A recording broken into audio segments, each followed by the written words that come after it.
Hello guys, welcome back to my channel Super Mom. जैसा कि आपने टाइटल में पढ़ लिया होगा कि आज हम किस टॉपिक के बारे में बात करने वाले हैं। That means say no to dowry. It means दहेज लेना और देना दोनों बंद करो। बिकॉज रिश्ते जो होते हैं वो हमारे दिल से जुड़ते हैं, पैसों से नहीं जुड़ते हैं। मैं आपको अभी मेरे पास एक कल फ़ोन आया था, तो मेरी एक फ्रेंड से बात हो रही थी। उसने मुझे बताया कि उसका रिश्ता हो गया है, लेकिन जो लड़के वाले हैं वो कुछ दहेज की मांग कर रहे हैं। और जो उसके फादर हैं, लॉकडाउन की वजह से या जो भी और रीज़न है, उनका जो भी फाइनेंस प्रॉब्लम है, उस वजह से वो मतलब उतना नहीं दे पा रहे हैं जितना उनकी डिमांड है। तो मैं ऐसे लोगों का मैं नाम नहीं ले रही हूँ, बस मैं इतना ही कहना चाहूँगी कि पैसा कमाना नहीं जानते तो अपना हाथ फैला दिया। ऐसे कुछ लोगों ने दूल्हे को बिकाऊ बना दिया और उनके बारे में मेरे पास कोई वर्ड्स नहीं है। मेरा रोना आता है उन लोग ऐसे लोगों के बारे में सोच के कि मतलब खुद नहीं कमा सकते तो आप दूसरों से कैसे उम्मीद लगा सकते हो। आप एक लड़की का बाप आपको एक बेटी दे रहा है, इससे ज़्यादा आपको और क्या चाहिए। वो अपना दिल का टुकड़ा आपको निकाल के दे रहा है। रिश्ते दिल से जुड़ते हैं, मुझे लगता है पैसों से नहीं जुड़ते हैं। और मैं उन लोगों से बस यही कहना चाहूँगी कि दहेज लेना और देना बंद करो। आपको मैं एक अपना जो डिस्कशन हम लोगों का और हुआ था, मैं आपको वो बताती हूँ। अभी हम लोगों की फैमिली में रिसेंटली एक शादी हुई है जो मेरे दिल के बहुत ज़्यादा करीब थी, लेकिन लॉकडाउन की वजह से मैं उस शादी में नहीं जा पाई हूँ। और उसमें जब हम लोग लड़के और लड़की की डेट कंफर्म हो रही थी, जब हम लोग उस मीटिंग में गए तो उसमें उस लड़के ने क्लियर कन्वर्सेशन में केवल यही बोला कि मुझे एक सिंगल सुई भी नहीं चाहिए। और अगर फैमिली वाले कुछ डिस्कशन कर रहे थे कि कोई रीति रिवाज या कोई रस्में हैं कि उसमें ये देना पड़ता है या ये लेना पड़ता है, तो उसने क्लियर कट बोल दिया। हालांकि वो बहुत ज़्यादा इस बात से गुस्सा भी हो गए थे। मैं उनकी तारीफ़ करती हूँ, उनकी थिंकिंग को सैल्यूट करती हूँ कि मतलब आज भी ऐसे लड़के हमारे समाज में हैं जो अगर सब मिलके ऐसे लड़के आगे आए तो ये बिल्कुल ख़त्म किया जा सकता है। तुम्हें वास्ता है उस खुदा का, दहेज लेना बंद करो, ऐसे ना हमारी बहन बेटियों को तंग करो। तो ये मैं उन्हीं लड़कों के लिए ये मेरी 2 लाइन्स थी कि प्लीज़ आप उन पे कोई इतना अत्याचार मत करो। क्योंकि दहेज समाज पे एक वो मतलब अभिशाप है, जहाँ बाप पूछता है क्या बेटी होना पाप है। तो ऐसा नहीं होना चाहिए। किसी भी बाप को ये नहीं लगना चाहिए कि जो बेटियां हैं वो बोझ होती हैं। क्योंकि लड़कों वालों को ये सोचना चाहिए कि दुल्हन जो होती है वही दहेज होती है।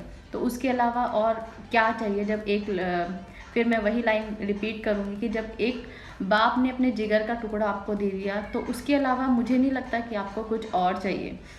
और उनके लिए बस एक यही लाइन है कि दुल्हन ही दहेज है, दहेज हटाओ, बहू नहीं बेटी बुलाओ। पढ़ेगी बेटी तभी तो बढ़ेगी बेटी, बेटी बचाओ और बेटी पढ़ाओ। ये सिर्फ मैं इसलिए बोल रही हूँ कि अगर आप अपने लड़कों को पढ़ाओगे लिखाओगे और एक उनको काबिल इंसान बनाओगे तो आपको दहेज लेने की ज़रूरत नहीं पड़ेगी। और पाप से करो परहेज, मत मांगो शादी में दहेज। तो मैं बस इतना ही कहना चाह रही हूँ कि मैं सबसे ये अपील करती हूँ हाथ जोड़ के, और कि अगर मेरे से इसमें कोई भी गलती हो रही हो इस व्लॉग में तो प्लीज़ मुझे माफ़ करना। लेकिन ये आवाज़ मैं एक सब तक पहुँचाना चाहती थी कि इसीलिए मैंने सोचा कि मैं अपनी जो मेरी फैमिली है यूट्यूब फैमिली, तो मैं उनसे ये सब चीज़ें शेयर करूँ। हो सकता है कि मेरी ये एक छोटी सी शुरुआत लोगों तक पहुँचे और ये चीज़ ख़त्म हो।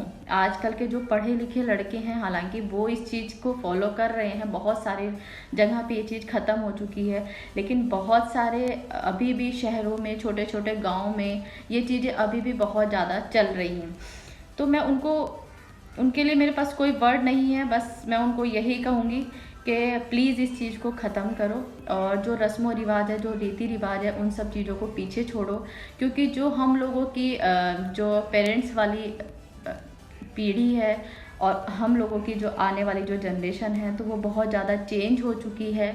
चाहे वो पढ़ाई की वजह से हो, चाहे उसका वॉटेवर कोई भी रीज़न हो, लेकिन अभी वो सब चीज़ें एकदम ख़त्म हो चुकी हैं। लड़कियों की सोच बदल चुकी है, लड़कों की सोच भी बदल चुकी है।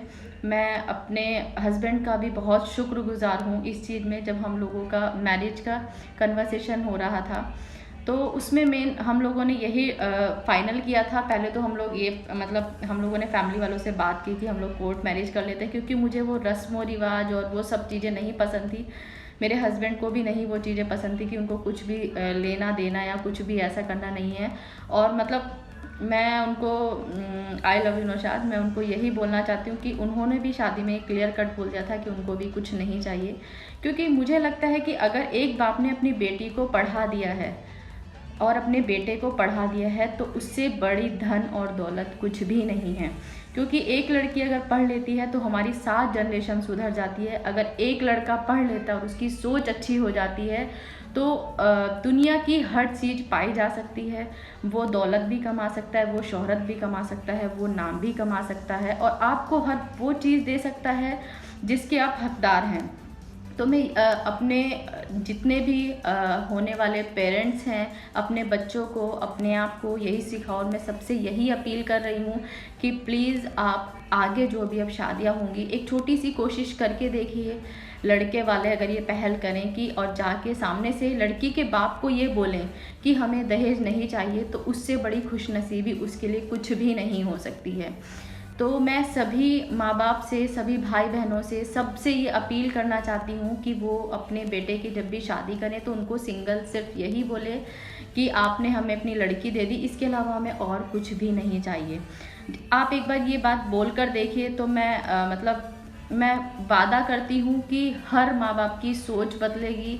हर माँ बाप को बेटी बोझ नहीं लगेगी। किसी को ये नहीं लगेगा कि बाप होना, एक बेटी का बाप होना एक मतलब उसके ऊपर एक बहुत बड़ा बोझ हो गया है या कुछ हो गया है। लास्ट में सिर्फ मैं इतना ही कहूँगी और इन चंद लाइनों से मैं अपना ये व्लॉग ख़त्म करती हूँ।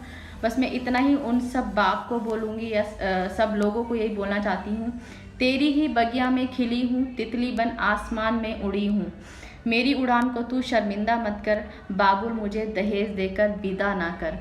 तो थैंक यू सो मच। अगर आपको मेरा ये व्लॉग अच्छा लगे, मेरी ये पहल अच्छी लगे तो प्लीज़ दहेज लेना और देना दोनों आप बंद करो। और कृपया अगर इसमें से आपको थोड़ी सी भी कोई भी बात बुरी लगे तो मुझे माफ़ कीजिएगा। मैं हाथ जोड़ सबके माफ़ी मांगती हूँ। ये टॉपिक मैंने इसीलिए चूज़ किया है कि सब लोगों तक ये बात मैं अपनी पहुँचा सकूँ, अपनी जो मेरी फीलिंग थी वो मैं शेयर कर सकूँ। और अगर आपको ये मेरा व्लॉग थोड़ा सा भी अच्छा लगे तो प्लीज़ लाइक कीजिएगा और अपने आसपास या रिलेटिव्स या फैमिली से इसको शेयर ज़रूर कीजिएगा ताकि उन लोगों की भी थोड़ी सी सोच चेंज हो सके। और अगर आपने अभी तक मेरे चैनल को सब्सक्राइब नहीं किया है तो प्लीज़ सब्सक्राइब भी कीजिएगा। Thanks for watching my video. Bye bye.